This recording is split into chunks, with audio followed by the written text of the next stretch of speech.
ये स्टूडेंट, अब हम स्टार्ट कर रहे हैं अपनी नेक्स्ट कॉलिगेटिव प्रॉपर्टी थर्ड, जिसका नाम है depression in freezing point, delta T F इसका सिंबल है। What is freezing point? Depression तो होता है डिक्रीज होना, लेकिन फ्रीजिंग पॉइंट क्या होता है?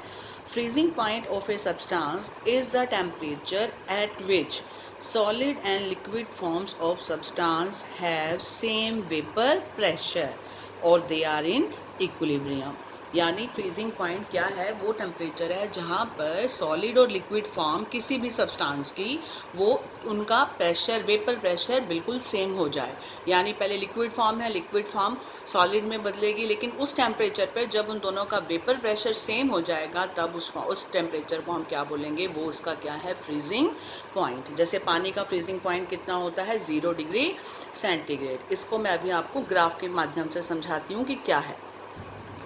देखिए, हमने एक ग्राफ प्लॉट करना है, किसमें? एक्स एक्सिस पे टेम्परेचर और इधर लिया वाई एक्सिस पे वेपर प्रेशर, राइट। मैंने क्या किया, आपको अभी मैंने बताया जैसे जैसे टेम्परेचर बढ़ेगा वेपर प्रेशर भी बढ़ेगा। तो हमने ये वाला जो ये कर्व बनाया है, ये किसका बनाया है? सॉल्वेंट का। जब वो लिक्विड फेस में है, लिक्विड फेस में है तो टेम्परेचर बढ़ रहा है तो वेपर प्रेशर भी बढ़ रहा है, और सॉल्वेंट का वेपर प्रेशर ज़्यादा होता है। अब हमने इस सॉल्वेंट में नॉन वोलाटाइल सल्यूट मिला दिया जो वोलाटाइल नहीं है, तो इससे जो उसका वेपर प्रेशर है सॉल्यूशन का वो कम हो जाएगा। यानी ये ग्राफ ऐसे जाएगा, उसके नीचे सॉल्वेंट के नीचे आएगा क्योंकि इसका वेपर प्रेशर प्योर सॉल्वेंट से कम है, और ये हमने बनाया इस ढंग से, और इसके आगे लिख दिया लिक्विड सॉल्यूशन। क्लियर है? ये एक्स एक्सिस वाई एक्सिस में पता चल गया। उसके बाद ये पहला ग्राफ क्यों ये ऐसे क्यों जा रहा है, वेपर प्रेशर क्यों बढ़ रहा है? क्योंकि यहाँ टेम्परेचर बढ़ रहा है। सॉल्वेंट का ऊपर बनाया और सोल्यूशन का नीचे क्यों बनाया? क्योंकि अब सॉल्वेंट में नॉन वोलाटाइल सॉल्यूट ऐड कर दिया। अब ये फॉर्म कौन सी फॉर्म है? लिक्विड फॉर्म है। सॉल्वेंट भी लिक्विड में है और सॉल्यूशन भी लिक्विड में है। हम फ्रीजिंग पॉइंट पढ़ रहे हैं, यानी हमें सॉलिड और लिक्विड फॉर्म को इकट्ठा पढ़ना है कि जब उनका वेपर प्रेशर सेम हो जाए। ये दो ग्राफ क्लियर हो गए। मैंने यहाँ लिखा है सॉल्वेंट का वेपर प्रेशर सोल्यूशन के वेपर प्रेशर से ज़्यादा होता है, इसलिए ये ऊपर है और ये नीचे है। यहाँ तक आपको ये दो ग्राफ क्लियर हो गए होंगे, दो कर्व्स जो मैंने बनाए हैं। अब देखिए, मान लो ये मैंने बनाया सॉलिड फेस की, यहाँ ये सॉलिड फेस का ग्राफ है। अब तुम देखो, ये सॉलिड सॉल्वेंट, सॉलिड फेस का मतलब अब लिक्विड जो है सॉलिड में बदल गया है।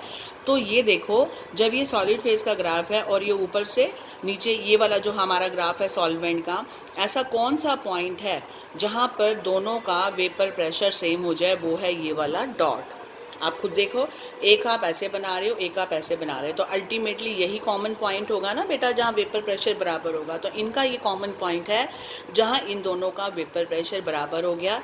इस टेम्परेचर को लाइन खींच के मैंने लिख दिया TF0, यानी टेम्परेचर किसका? फ्रीजिंग पॉइंट किसका? सॉल्वेंट का। क्योंकि ये कौन था? Liquid solvent. अब किस में बदल गया? ये फ्रोजन को बोलते हैं सॉलिड। सॉलिड सॉल्वेंट में का ग्राफ है ये उसका कर्व है, और ये वो कॉमन पॉइंट है जहाँ का वेपर प्रेशर दोनों लिक्विड सॉलिड में बदल गया और प्रेशर बिल्कुल, वेपर प्रेशर बिल्कुल बराबर है, और इस वक्त इस टेम्परेचर को हम कहेंगे freezing point of solvent, right. अब देखिए, अगला हमारा कौन सा था? ये वाला किसका था? सोल्यूशन का। अब हम इसको एक्सटेंड करते जा रहे हैं, कहाँ तक? जब तक उनका वेपर प्रेशर बराबर नहीं हो जाता। तुमने देखा ये किसका था? सॉलिड का। ये सॉलिड का और ये सोल्यूशन का, यहाँ के मिल गए दोनों।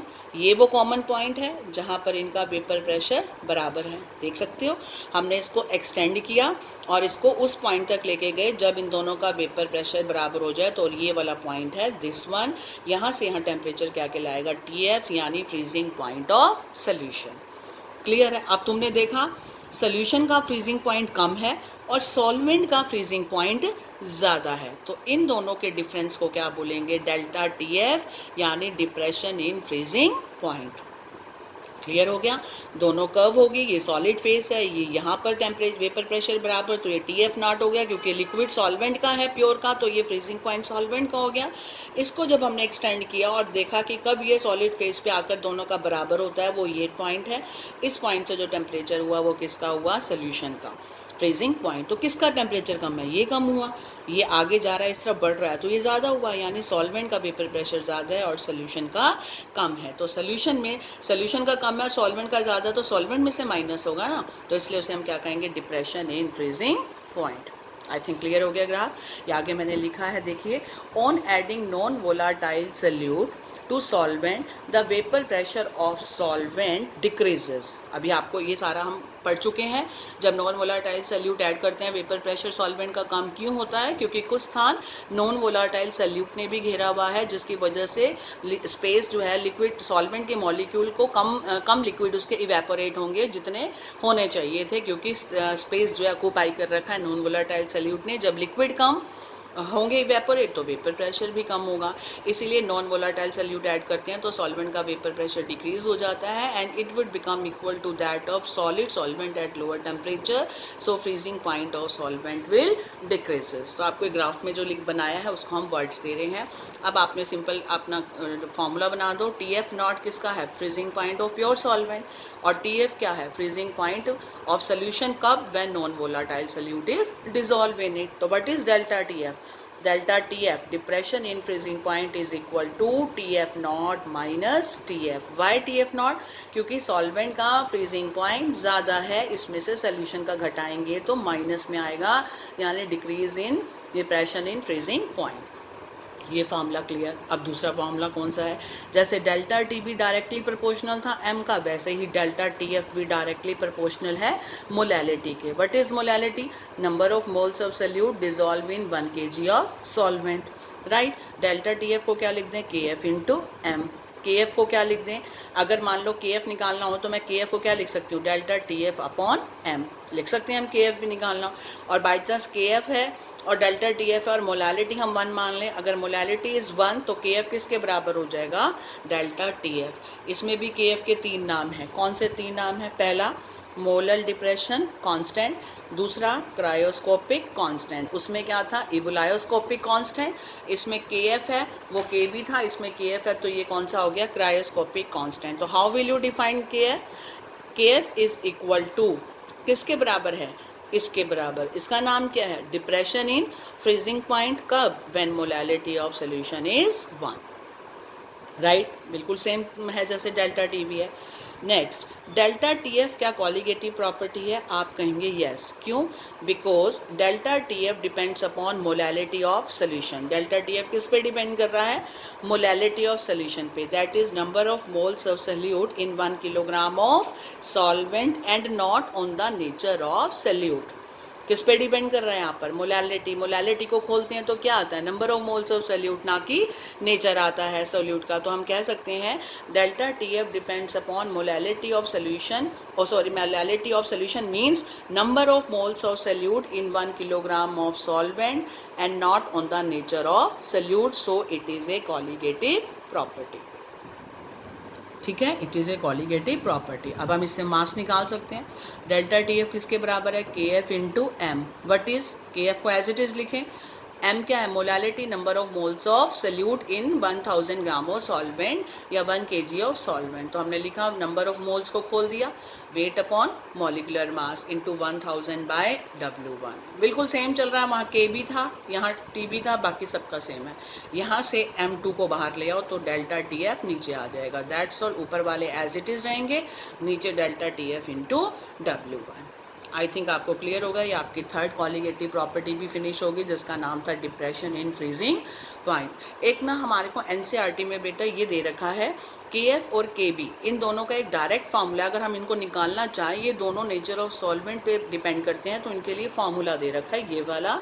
के बी निकालना हो तो क्या कर सकते हैं हम, R into M one into T B स्क्र बटा 1000 गुना डेल्टा वेपोराइजेशन एच। आर मतलब गैस कांस्टेंट, एम वन मतलब molar mass of solvent, T B मतलब boiling point of pure solvent, और ये क्या है डेल्टा एच वी पी क्या हो जाएगा, ये एंथैल्पी ऑफ वेपोराइजेशन। ऐसे के एफ निकालना हो तो R into M one into T F का स्क्वायर और 1000 गुना डेल्टा एच फ्यूज़न। बिल्कुल सेम का सेम है, सिर्फ ये क्या है एंथैल्पी ऑफ फ्यूज़न और वहाँ थी एंथैल्पी ऑफ वेपोराइजेशन। ठीक है, इस मामले की ज़रूरत वैसे पड़ेगी नहीं, मैंने लिख रखा है, ये एक्स्ट्रा है, कभी आपके नॉलेज के लिए होना चाहिए। आज तक वैसे इसका कोई यूज़ अभी आया नहीं कभी चैप्टर से रिलेटेड। नाउ जो क्वेश्चन आता है फ्रीजिंग पॉइंट पे, एक तो फार्मूला आ गया डेल्टा टी एफ क्या हो गया, टी एफ नॉट बड़ा है तो माइनस टी एफ, और दूसरा इसका मोलिकुलर मास निकालने का। ठीक है, अब देखो इथाइलिन ग्लाइकोल को एंटी फ्रीज क्यों कहते हैं, by ethylene glycol as antifreeze is dissolve in water. Application पढ़ेंगे हम। डेल्टा टीबी की या टीएफ की क्या एप्लीकेशन है, इन पे क्वेश्चन आ जाता है कि हम इथाइलिन ग्लाइकोल, क्या फार्मूला होता है इथाइलिन ग्लाइकोल का, CH2OH, CH2OH। ये इथाइलिन ग्लाइकोल को हम एंटी फ्रीज क्यों लेते हैं, इसको पानी में डिजोल्व क्यों किया जाता है, बिकॉज इन सब ज़ीरो एरियाज, यानी जहाँ पर टेम्परेचर 0 डिग्री सेंटीग्रेड है, that so to prevent the freezing of water in car radiator, उनमें पानी ना जम जाए, water is mixed with ethylene glycol because this ethylene glycol lowers the freezing point of water. ठीक है। एंटी फ्रीज क्या होता है, एंटी फ्रीज वो सब्सटेंस होती हैं which is added to the solvent to lower its freezing point, solvent में मिला दिए जाते हैं जिसका उसका फ्रीजिंग पॉइंट कम हो जाता है, उनको एंटी फ्रीज बोलते हैं। कौन सा एंटी फ्रीज यूज़ करते हैं, नाम पूछ लेते हैं, name antifreeze. Antifreeze मतलब फ्रीज के अगेंस्ट, राइट। वो कौन हो जाएगा, इथाइलिन ग्लाइकोल। कहाँ डाला जाता है, कार रेडिएटर में, पानी जो है इसके साथ उसको मिक्स कर देते हैं। क्यों मिक्स कर देते हैं, इससे वाटर का फ्रीजिंग पॉइंट कम हो जाता है। तो क्वेश्चन पूछ लेते हैं, name any one antifreeze. I think आपको क्लियर हो गया अब ये वाला पहला। और ये इसका ये फॉर्मूला बहुत आता है, न्यूमेरिकल आते हैं, मैं भी आपको कराती हूँ इसका। और ये फॉर्मूले तब करने हैं जब आपको ज़रूरत पड़े। ठीक है। यहाँ टीपी का स्केयर है, that is boiling point of solvent, और ये क्या है, फ्रीजिंग पॉइंट, राइट। अब ये ध्यान रखना, इनकी ज़रूरत हमने लिख दी है, जो करना चाहें करें, जो नहीं करना चाहते वो अवॉइड कर सकते हैं। अब हम चलते हैं इसके न्यूमेरिकल। ध्यान से देखिए इसका न्यूमेरिकल फ्रीजिंग पॉइंट पे। First 1.00 gram of non-electrolyte solute dissolved in 50 gram of benzene lowered the freezing point of benzene by this Kelvin। क्या कहा, 1 ग्राम नॉन इलेक्ट्रोलाइट सल्यूट है जिसको 50 ग्राम बेंजीन में डिजोल्व किया जाए जो कि सॉल्वेंट है, तो उसका फ्रीजिंग पॉइंट इतना डिक्रीज हो जाता है। KF for benzene is given, find molar mass of solute. कितना इजी है, 1 gram of non electrolyte solute मतलब सल्यूट का वेट 1 ग्राम, सॉल्वेंट का weight 50 gram, freezing point decrease हो रहा है, यानी आपको कितने से दे रखा है, डेल्टा TF डायरेक्ट दे रखा है। लोअर द फ्रीजिंग पॉइंट मतलब डेल्टा TF कितना है, 0.40, KF दे रखा है, मोलर मास निकालना है। अभी आपने फॉर्मूला पढ़ा था, मोलर मास का क्या फॉर्मूला होता है, KF इंटू W2 इंटू 1000 बटा delta TF into W1। KF given है, W2 गिवन है, सल्यूट का वेट 1000 गिवन है, डेल्टा TF आपको पता है, और W1 कितना है, वेट 50। ठीक है। डेल्टा TF भी आपको, फ्रीजिंग पॉइंट डिप्रेशन कितना है, 0.40। इसको कर लोगे आपका आ जाएगा 256 ग्राम पर मोल। वेरी सिंपल न्यूमेरिकल आ जाए तो कोई दिक्कत नहीं है, आपको फॉर्मूला याद होना चाहिए कि ऊपर W2 लेना है, नीचे W1 लेना है, बस ये ध्यान होना चाहिए। अगला देखिए, ये सेकेंड न्यूमेरिकल, इसमें 2 निकालने हैं, ये बोर्ड में आए हुए हैं। 45 ग्राम ऑफ इथाइलिन ग्लाइकोल, आपको इथाइलिन ग्लाइकोल का मॉलिक्यूलर फार्मूला गिवन है, is mixed with 600 gram water. अब साफ क्लियर है, ये कौन हुआ, इथाइलिन ग्लाइकोल, सल्यूट हुआ। सल्यूट को हम W2 मानते हैं और उसका वेट कितना दे रखा है, 45 ग्राम। तो पहले मैं लिख रही हूँ W2, सल्यूट 45 ग्राम, और इसका मॉलिक्यूलर मास कैलकुलेट करो, मैंने किया, ये आया 62। 12 इसका, 12 दूनी 24 और 6 और ये 16 दूनी 32 ऐड किया तो मेरा आ गया 62, राइट। 600 ग्राम ऑफ वाटर, यानी सॉल्वेंट W कौन हुआ, वाटर, उसका वेट कितना है 600 ग्राम, उसका मॉलिक्यूलर मास M1 कितना हो जाएगा, पानी का 18, 16 जमा 2 18, लिख लिया। ये डाटा पहली लाइन में दे रखा है, दोनों चीज़ें हमने लिख ली। Calculate number 1 freezing point depression. Freezing point depression का मतलब डेल्टा TF निकालना है। दूसरा फ्रीजिंग पॉइंट ऑफ सोल्यूशन निकालना है। ठीक है। KF पानी की दे रखी है। अब चलिए सबसे पहले निकालते हैं delta TF। What is delta TF, it is equal to KF into M। आपको KF दे रखी है, कितनी दे रखी है, 1.46, 1.86। आपके पास मोलैलिटी नहीं है, व्हाट इज मोलैलिटी, मैंने साइड पे लिखे number of moles of solute बटा mass of solvent in kilogram. Number of moles को क्या लिखें, weight upon molecular mass divide by mass of solvent in kilogram. Weight कितना है सल्यूट का, 45 ग्राम, और मॉलिक्यूलर मास 62 ग्राम, और मास ऑफ सॉल्वेंट इन किलोग्राम। तो सॉल्वेंट का मास कितना दे रखा है, 600 ग्राम। 600 बटा 1000 कर दूं तो क्या हो जाएगा, 0.6 किलोग्राम। नीचे लिख दिया मैंने 0.6 किलोग्राम, राइट, 0.6 किलोग्राम। अब क्या करा, जब इसको हमने, ये हमारे पास आ गया 0.73/0.6 सॉल्व करके आ गया, तो हमने इस मामले में वैल्यू डाल दी मोलालिटी की 0.73/0.6, इसको 0.6 कर लो, डाल दिया, और उसके बाद आपका आ गया 2.2 केल्विन। आप इसको सॉल्व करके देख सकते हो। उसके बाद हमने किया, ये हमारा एक पार्ट क्लियर हो गया, freezing point depression delta TF आ गया, KF इंटू M से मोलालिटी सॉल्व कर ली, हमने निकाल लिया।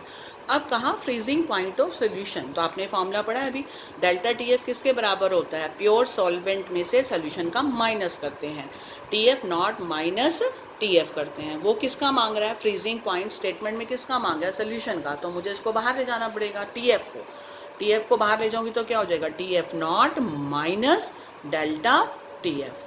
क्लियर हो गया, इसको इधर ले जाएंगे तो ये इधर आ जाएगा। TF नॉट क्या है आपका, फ्रीजिंग पॉइंट क्या है, प्योर सॉल्वेंट का, और TF क्या, माइनस डेल्टा TF क्या है, जो आपने ये निकाला है ऊपर वाले में। आपके पास क्या नहीं है, ये नहीं है, ये कहाँ से आएगा बेटा, डेल्टा TF, ये जो हमारे पास है डेल्टा TF आपने निकाल लिया। TF नॉट क्या है, प्योर वाटर का फ्रीजिंग पॉइंट कितना होता है, 273.15, 0 डिग्री सेंटीग्रेड होता है, केल्विन में ले जाएं तो 273.15, हम चाहें तो राउंड फिगर में 273 केल्विन भी लिख सकते हैं, ये एग्जैक्टली होता है, हम जनरली नॉर्मल ले लेते हैं राउंड ऑफ करके। तो 0 डिग्री सेंटीग्रेड पानी का फ्रीजिंग पॉइंट होता है, तो यहाँ पर इसका हमने केल्विन में बदल दिया, तो प्योर वाटर का फ्रीजिंग पॉइंट जो है वो इतना है, डेल्टा TF आपका 2.2 है, इसमें से माइनस कर दिया, आपका क्या आ जाएगा, TF जो है किसका, फ्रीजिंग पॉइंट ऑफ सोल्यूशन 270.95, तो ये आ गया आपका दूसरा आंसर। एक निकाला डेल्टा TF, दूसरा निकाला TF। Delta TF KF into M से निकाला, और ये वाला TF नॉट माइनस TF से निकाला। आई थिंक आपको न्यूमेरिकल समझ आ गया होगा। आप इसको जब तक खुद हाथ से नहीं करेंगे बेटा, आपको प्रैक्टिस चाहिए इसके लिए। तो ये आपकी थर्ड कॉलिगेटिव प्रॉपर्टी फिनिश किए हैं हमने, जिसका नाम है delta TF freezing point depression with numerical. अब देखिए आपकी फोर्थ कॉलिगेटिव प्रॉपर्टी है, जिसका नाम है ऑस्मोटिक प्रेशर, सिंबल होता है पाई, राइट, पाई किसे कहते हैं, ऑस्मोटिक प्रेशर। ऑस्मोटिक प्रेशर पढ़ने से पहले आपकी टर्म आती है ऑस्मोसिस, फिर हमें ऑस्मोटिक प्रेशर समझ में आएगा, और ये बायो के टर्म्स हैं, राइट। ऑस्मोसिस, ऑस्मोसिस क्या होता है, द फ्लो ऑफ सॉल्वेंट यानी पानी का from a dilute solution to a concentrated solution through a semi permeable membrane. क्या मतलब, मान लो आपके पास ये बीकर है, ठीक है, इस बीकर में हमने 2 कंपार्टमेंट करे, बीच में हमने ये रख दी डैश डैश लाइन से, इसको मैं बोल रही हूँ सेमी परमिएबल मेम्ब्रेन SPM। ये वो मेम्ब्रेन होती है जो अलाउ करती है अपने में से सॉल्वेंट के मॉलिक्यूल को पास होने, लेकिन सल्यूट को जाने नहीं देती। इनके पोर्स का साइज ऐसा होता है जिसमें से सॉल्वेंट के मॉलिक्यूल तो पास हो जाएंगे लेकिन सल्यूट के नहीं होंगे, इसे बोलते हैं सेमी परमिएबल मेम्ब्रेन, और शॉर्टकट में SPM, राइट। एक बीकर लिया हमने, उसके अंदर पानी डाला, सल्यूट हमने कंपार्टमेंट फिट बना दिया, बीच में पार्टीशन कर दिया सेमी परमिएबल मेम्ब्रेन से। अब देखिए इस तरफ मैंने क्या किया, इस तरफ मैंने लिखा है dilute sugar solution. Dilute sugar का मतलब पानी ज़्यादा शुगर कम, मैंने आपकी समझने के लिए इजी कर दिया, पानी ज़्यादा और शुगर कम। यहाँ देखो ये वाले जो गोल गोल हैं बिना डार्क के ये पानी है, और शुगर ये डार्क वाले हैं, तो शुगर तो सिंपल 2 ही है और पानी कितना ज़्यादा है। और ये क्या है आपका कंसनट्रेटेड शुगर सोल्यूशन, यानी यहाँ शुगर के मॉलिक्यूल ज़्यादा और पानी कम, तो आपको डार्क वाले ज़्यादा दिखेंगे जो शुगर है, और सर्कल कम दिखेंगे। ये सारा अंदर क्या है, वाटर, इसमें वाटर क्या है ज़्यादा, इसमें वाटर क्या है कम। क्लियर हो गया, इसमें शुगर क्या है कम, इसमें शुगर क्या है ज़्यादा, तभी हमने लिखा कंसनट्रेटेड सोल्यूशन। आई थिंक क्लियर हो गया। अब ऑस्मोसिस क्या चीज़ है, ऑस्मोसिस क्या चीज़ है, पानी के मॉलिक्यूल यहाँ से डाइल्यूट वाले से निकल के कंसनट्रेटेड में चले गए। क्या करा, शुगर तो यहीं की रही, लेकिन डाइल्यूट वाले में से पानी निकल गया, कहाँ पर चला गया, सेमी परमिएबल, इसमें पानी ज़्यादा था इसलिए यहाँ से पानी इस मेम्ब्रेन में से होता हुआ कहाँ चला गया, कंसनट्रेटेड में, और उसका लेवल हो गया राइज, और इसका हो गया थोड़ा कम। और पानी क्यों गया, क्योंकि सेमी परमिएबल मेम्ब्रेन सिर्फ सॉल्वेंट को अलाउ करती है, और सॉल्वेंट पानी होता है, तो यहाँ से पानी इस मेम्ब्रेन से होता हुआ इसके अंदर आ गया, इसके अंदर कंसनट्रेटेड में पानी ज़्यादा आ गया और इसमें कम हुआ, इसे हम क्या कहते हैं, ऑस्मोसिस। अब देखिए ऑस्मोसिस क्या है, flow of solvent from a dilute, इस साइड कौन था, डाइल्यूट था ना, डाइल्यूट सोल्यूशन से कंसनट्रेटेड सोल्यूशन में सॉल्वेंट फ्लो करके चला जाए through this semi permeable membrane, तो उस प्रोसेस को हम क्या बोलते हैं, ऑस्मोसिस।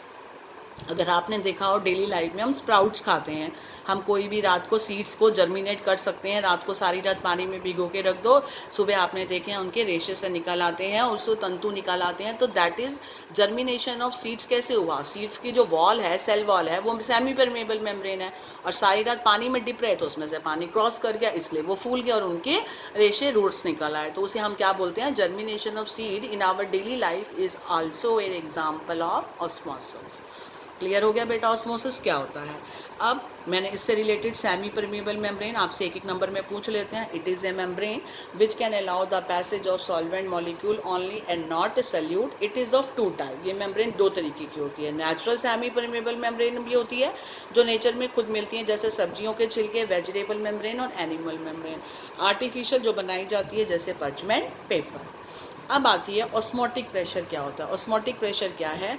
वो कम से कम minimum excess pressure applied on the solution to prevent the entry of solvent into solution through semi permeable membrane is called osmotic pressure. ये आपका क्या है? लिक्विड है। ये आपने थिसल ये फनल बनाई, इसके अंदर सारा ये शुगर सोल्यूशन है और ये जो नीचे वाली बनाई है, ये वाली आपको दिख रही है, ये क्या है? SPM semi permeable membrane. इसमें से पानी जाएगा तो इसका लेवल बढ़ जाएगा। तो अगर हम इसको रोकना चाहते हैं कि ना आए, तो ऊपर से जो प्रेशर लगाया गया है, दिस वन, यहाँ से यहाँ तक का इतना राइज हो गया ना, तो this one is called H, जिसको लिखा है मैंने ऑस्मोटिक प्रेशर। तो आपको खाली डेफिनेशन लर्न करनी है, ये बायो से रिलेटेड है, हमें तो डेफिनेशन आनी चाहिए क्योंकि we are teaching chemistry not bio. तो what is osmotic pressure? The minimum excess pressure जो हम अप्लाई करते हैं सोल्यूशन पे, किस लिए? ताकि वो प्रिवेंट कर सके एंट्री ऑफ सॉल्वेंट को सोल्यूशन में जाने से through semi permeable membrane is called osmotic pressure. तो हमारी प्रॉपर्टी कौन है? ऑस्मोटिक प्रेशर, जो हमें पढ़नी है, जिसका सिंबल क्या है? पाई। तो अब शुरू होती है यहाँ से।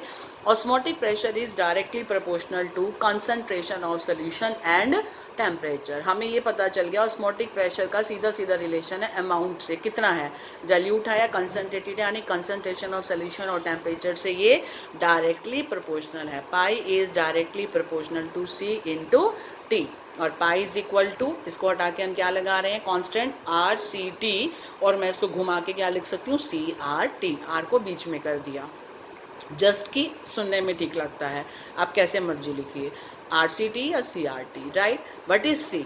सी is concentration. What is concentration? Concentration is number of moles of solute dissolve in volume of solution. तो कंसंट्रेशन किसे कहते हैं? अमाउंट, कितने सोल्यूट कितनी वॉल्यूम में डिजॉल्व किए गए हैं। तो मैं सी को क्या लिख सकती हूँ? N upon V. तो pi is equal to N upon V into R T. तो अगर आपसे ये रिलेशन पूछा जाए क्या ये कॉलिगेटिव प्रॉपर्टी है? Yes, it is a colligative property because यहाँ पर पाई सीधा सीधा किससे टैली कर रहा है? किस पे डिपेंड कर रहा है? एन पे। And what is an? Number of moles. जो नंबर ऑफ मोल्स पे डिपेंड करे वो कॉलिगेटिव प्रॉपर्टी है। आर यहाँ पर क्या है? गैस कांस्टेंट, सबको पता है। तो आपने स्टार्ट कहाँ से करना है? Pi is equal to C T, directly proportional है कंसंट्रेशन टेम्परेचर के, इसको हटा के आर लगा दिया, सी की वैल्यू पुट कर दी N upon V R T. तो ये प्रूव कर रही है कि ये डायरेक्टली एक एन पे डिपेंड कर रहा है, सो ये कॉलिगेटिव प्रॉपर्टी है। सो ये कॉलिगेटिव प्रॉपर्टी है। तो pi is equal to n by V R T. अब यहाँ से देखिए एक और रिलेशन निकल गया। Pi is equal to n को खोल सकते हैं डब्ल्यू बी बटा M B, weight upon molecular mass, V नीचे ही रहेगा, आर टी ऊपर रहेगा। क्लियर?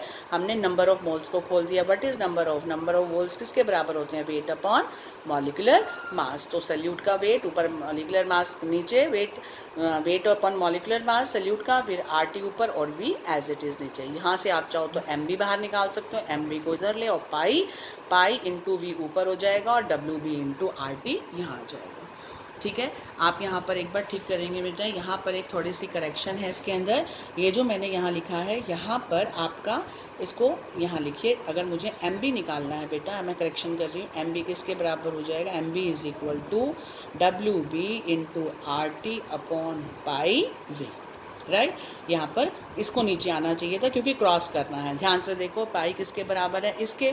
एन की वैल्यू पुट कर दी, आर टी और वी हो गया। अब एम निकालना है तो खाली नीचे आ जाएगा, क्रॉस कर देंगे, पाई नीचे और बाकी एज इट इज़। ठीक है, इसको ठीक कर लेना। ये आपका रिलेशन आ गया ऑस्मोटिक प्रेशर से मॉलिकुलर मास निकालना। अब हम इसका करते हैं न्यूमेरिकल। देखिए न्यूमेरिकल क्या दे रखा है, ये 200 centimetre cube of aqua solution of protein has 1.26 gram of protein.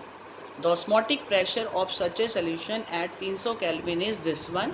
Calculate molar mass of protein. ध्यान से देखिए क्या दे रखा है, 200 सेंटीमीटर क्यूब, यानी वॉल्यूम दे रखी है सेंटीमीटर क्यूब में. इसको आप लीटर में करना है तो बटा 1000 कर दो, आपका आ गया 0.2 लीटर. क्लियर, ये वॉल्यूम है.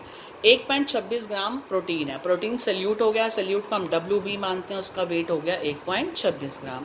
ऑस्मोटिक प्रेशर, इस टेम्परेचर कितना है 300 केल्विन, और ऑस्मोटिक प्रेशर का सिंबल होता है पाई, वो इतना है तो हमने लिख दिया पाई भी इतना है 2.7. सब कुछ दे रखा है. क्या निकालना है, मोलर मास. मोलर मास का कौन सा फॉर्मूला लगाओगे, ये वाला. ऊपर क्या आएगा WB/RT, नीचे क्या आ जाएगा पाई भी. मैंने फॉर्मूला लिखा pi is equal to this one, और MB को क्या लिखा WB/RT अपॉन पाई भी. WB क्या है, WB सल्यूट का वेट 1.26, R 0.0831, आप 83 भी डाल सकते हैं 2 डिजिट तक, और टेम्परेचर 300 केल्विन. पाई क्या है, ऑस्मोटिक प्रेशर 2.57 इंटू 10⁻³ और वॉल्यूम क्या है 0.2 लीटर. हर चीज़ डाल दी, WB/RT अपॉन पाई भी. यहाँ से आपने M डाला, M आपका आया 61,039 61039, और मास की यूनिट होती है ग्राम पर मोल, तो हमने इसकी यूनिट डाल दी ग्राम पर मोल. क्लियर, ये आपका आ गया आंसर. इसके साथ ही आपकी ये प्रॉपर्टी ख़त्म होती है ऑस्मोटिक प्रेशर भी. ऑस्मोटिक प्रेशर आपने पढ़ा, ये कॉलिगेटिव प्रॉपर्टी है.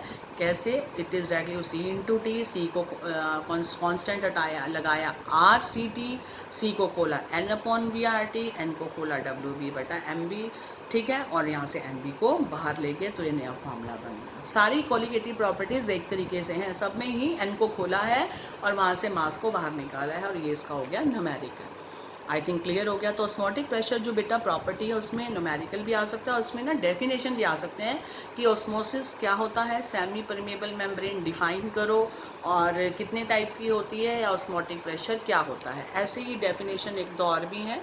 आइसोटोनिक सोल्यूशन क्या होते हैं, आइसो होता है सेम, ऐसे सोल्यूशन जिनका सेम ऑस्मोटिक प्रेशर हो, सेम टेम्परेचर पे, उन्हें हम बोलते हैं आइसोटोनिक सोल्यूशन, जिनका सेम ऑस्मोटिक प्रेशर हो. ऐसे दूसरी वर्ड आती है हाइपोटोनिक और hypertonic.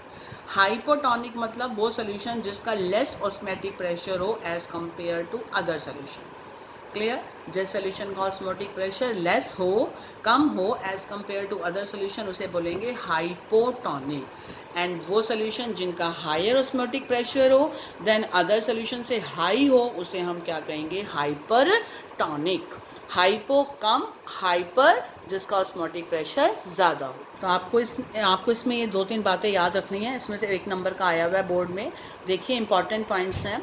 0.9% solution of pure sodium chloride, electrolyte है ये, इज़ आइसोटोनिक विद आवर यानी ह्यूमन ब्लड सेल्स RBC.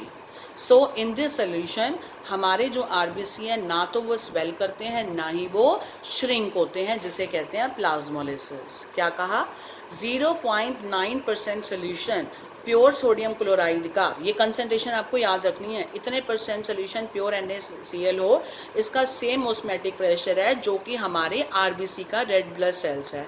तो अगर हम अपने हमारे RBC को इस सोल्यूशन में रखते हैं तो ना तो ये स्वेल होंगी, ना ये फूलेंगी, ना ही ये श्रिंक होंगी, जिसको बोलते हैं प्लाज्मोलिसिस, क्योंकि ये क्या है, दोनों का ऑस्मोटिक प्रेशर सेम है इस कंसनट्रेशन पे. अगला, अगर आपकी कंसनट्रेशन ज़्यादा हो जाए, a pure Na solution with concentration more than 0.9%, अगर 0.9% से कंसनट्रेशन ज़्यादा हो जाए तो उसे हम क्या बोलेंगे, हाइपरटोनिक सोल्यूशन.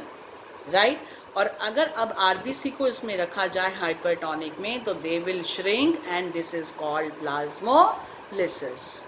क्लियर है.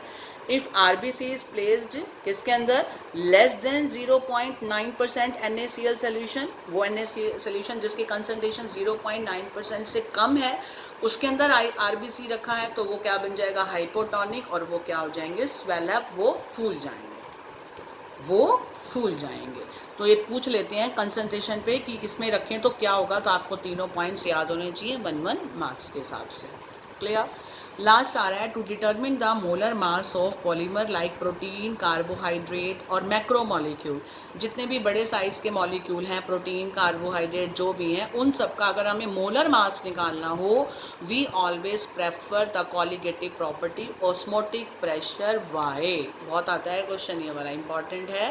कहते हैं किसी भी मैक्रोमोलिक्यूल का मोलर मास निकालना हो तो हम उसके लिए 4 कॉलिगेटिव प्रॉपर्टी दे रखी हैं, उसमें से ऑस्मोटिक प्रेशर ही चूज़ क्यों करते हैं, इसका क्या बेनिफिट है, इसको सिलेक्ट क्यों करते हैं। इसके कारण है number 1, because osmotic pressure is measured at room temperature.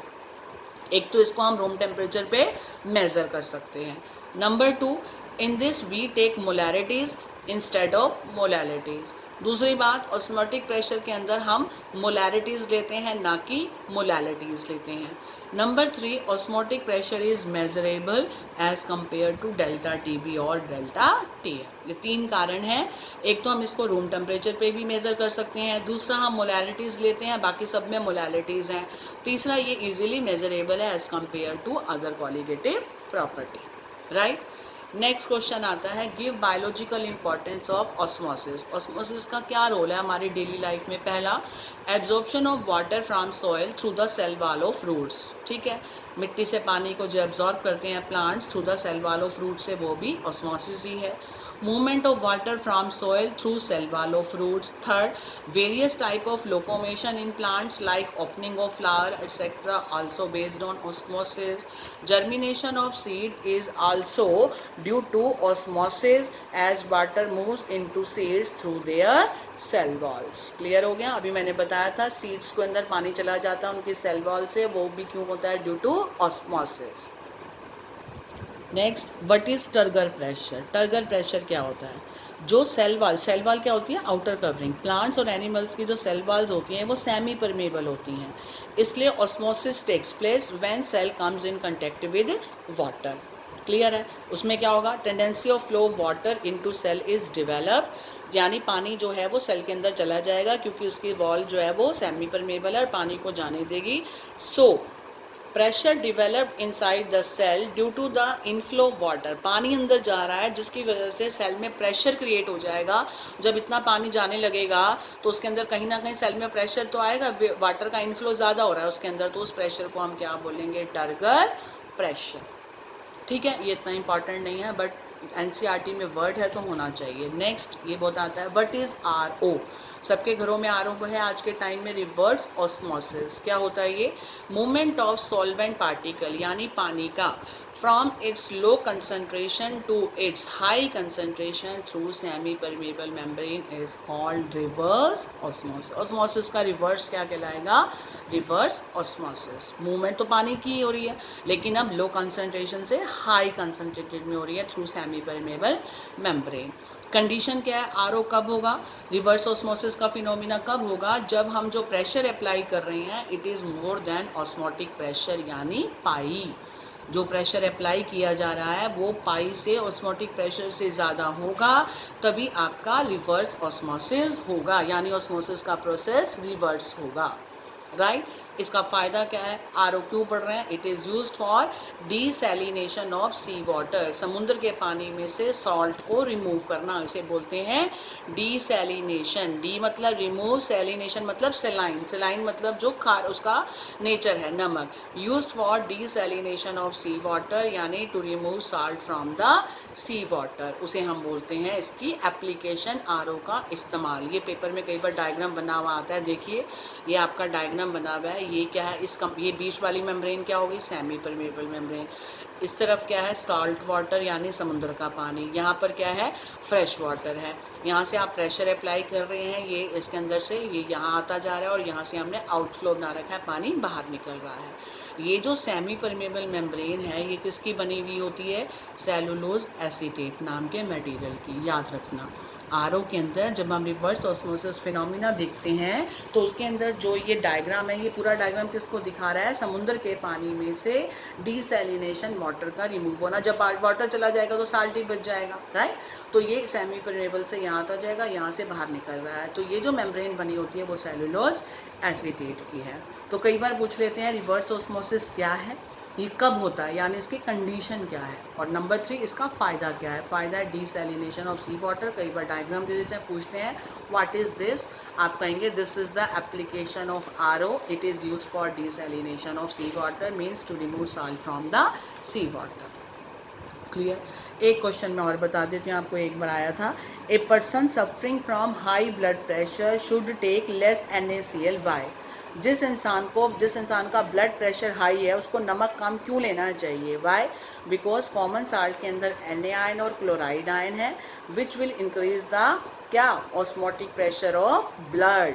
हमारे जो कॉमन साल्ट में 2 आयन है, अगर हम खा लेंगे नमक तो वो हमारे ब्लड का ऑस्मोटिक प्रेशर बढ़ा देगा, इसलिए ब्लड प्रेशर भी बढ़ जाएगा। इसलिए हमें नमक कम लेना चाहिए जिन्हें क्या है, हाई BP है, राइट। जिनका ब्लड प्रेशर हाई होने कम नमक क्यों लेना चाहिए, क्योंकि अगर वो नमक खाएंगे तो नमक में ये आयंस हैं जो ऑस्मोटिक प्रेशर बढ़ा देंगे ब्लड का। जब ब्लड का ऑस्मोटिक प्रेशर बढ़ेगा तो ब्लड प्रेशर भी बढ़ेगा, इसलिए नमक कम खाना चाहिए जिनको BP है। इसी के साथ बेटा आपका चैप्टर सोल्यूशन फिनिश होता है। 4th कॉलिगेटिव प्रॉपर्टी जो हमने की है ऑस्मोटिक प्रेशर, इसमें प्रॉपर्टी तो बहुत छोटी थी लेकिन इससे रिलेटेड टर्म्स बहुत ज़्यादा है, इसमें डेफिनेशन बहुत ज़्यादा है। तो एक बार ये क्वेश्चंस आए हुए हैं, डायग्राम आया हुआ है, RO आया हुआ है, ऑस्मोटिक प्रेशर क्या होता है डिफाइन करना आया हुआ है। तो आप NCERT में हम जो भी टॉपिक हैं उसको हमें अच्छे से करना है, हमें कुछ भी नहीं छोड़ना।